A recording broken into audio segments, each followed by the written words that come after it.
باپ اور بیٹے اور روح القدس کے نام میں آمین۔ مردوں کا انصاف ان کے اعمال کے مطابق کیا گیا۔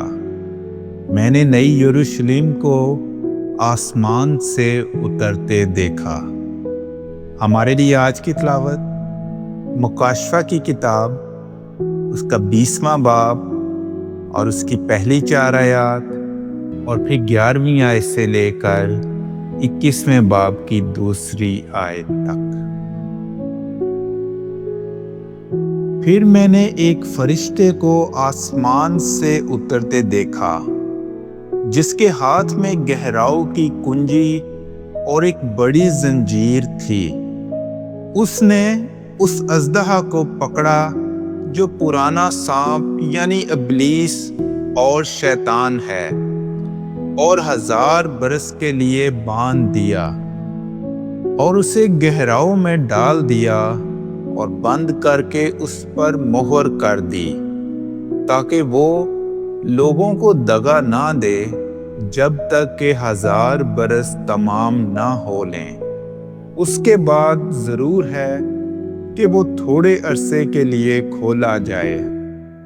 پھر میں نے تخت دیکھے، جو ان پر بیٹھے تھے انہیں عدالت دی گئی، اور میں نے ان روحوں کو بھی دیکھا جن کے سر یسوع کی گواہی اور خدا کے کلام کی خاطر کاٹے گئے تھے، اور جنہوں نے نہ اس حیوان کی اور نہ اس کی مورت کی پرستش کی تھی، اور نہ اس کا نشان اپنی پیشانی یا اپنے ہاتھوں پر لیا تھا۔ وہ زندہ ہوئے اور مسیح کے ساتھ 1000 برس بادشاہی کرتے رہے۔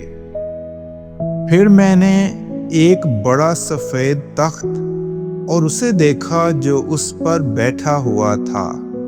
اس کے حضور سے زمین اور آسمان بھاگ گئے اور انہیں کہیں جگہ نہ ملی۔ پھر میں نے دیکھا کہ مردے، کیا چھوٹے کیا بڑے، تخت کے سامنے کھڑے ہیں، اور کتابیں کھولی گئیں، اور ایک اور یعنی حیات کی کتاب کھولی گئی، اور مردوں کا انصاف جس طرح سے ان کتابوں میں لکھا تھا ان کے اعمال کے مطابق کیا گیا۔ اور سمندر نے ان مردوں کو جو اس میں تھے دے دیا، اور موت اور عالم اسفل نے اپنے ان مردوں کو حاضر کیا جو ان میں تھے، اور ان میں سے ہر ایک کا انصاف اس کے اعمال کے موافق کیا گیا۔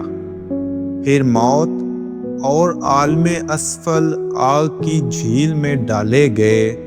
یہ دوسری موت ہے، اور جس کسی کا نام کتاب حیات میں لکھا ہوا نہ پایا گیا اسے بھی آگ کی جھیل میں ڈالا گیا۔ پھر میں نے ایک نئے آسمان اور نئی زمین کو دیکھا، کیونکہ وہ پہلا آسمان اور پہلی زمین جاتی رہی تھی، اور سمندر بھی نہ رہا تھا۔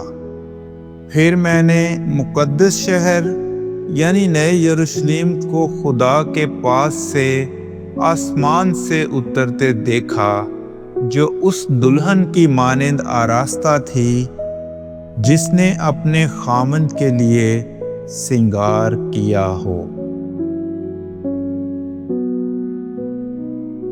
پاک کلام کے پڑھے اور سنے جانے پر خدا کی برکت ہو۔